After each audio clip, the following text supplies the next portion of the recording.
Alors je vais vous présenter un petit logiciel qui s'appelle Microsoft Visio qui va nous permettre de créer des bibliothèques et après de faire du schéma de principe.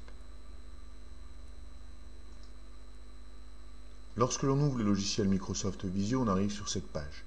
Il existe déjà un tas de choses, des bases de données sur le génie électrique, sur les plans de bâtiments, etc.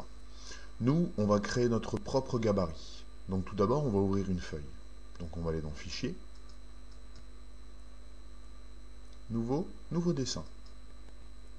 Voilà, là j'ai ma page. Cette page, je souhaiterais la mettre mise en page.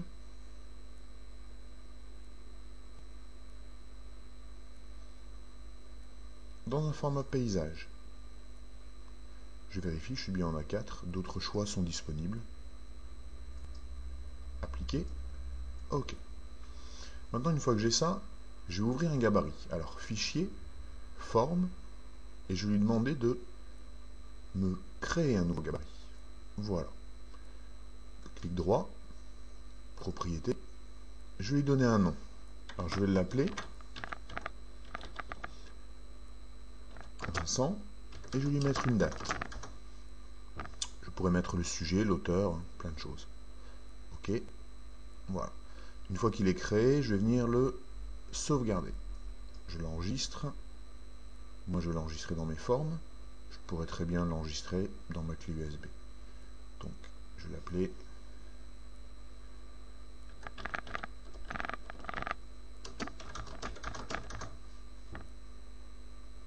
enregistrer. Il me demande si je veux le remplacer. OK. Alors maintenant, je vais dessiner un compresseur.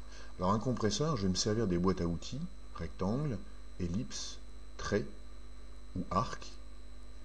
Je regarderai ma feuille. Sur ma feuille, je me rends compte que j'ai des règles de 0 à 297, donc 29,7, par 210, donc 21. Donc c'est bien un A4. Donc moi, mon compresseur, je souhaiterais qu'il fasse 2 cm. Donc vous voyez, par exemple, entre 80 et 100. Voilà. Je vais faire un petit zoom, zoom 400.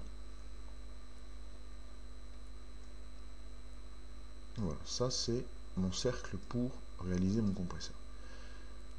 Je vais me servir de l'outil trait pour faire 2 traits de construction.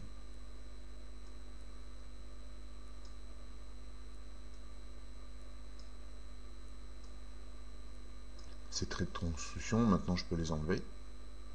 Outil pointeur, sélectionner, supprimer.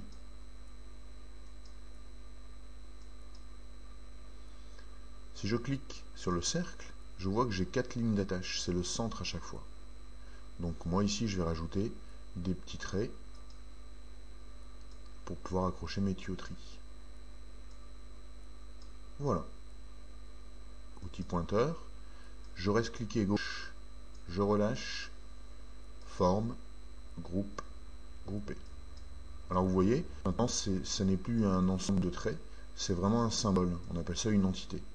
Je clique gauche et je fais glisser, déposer. Je lui donne un nom.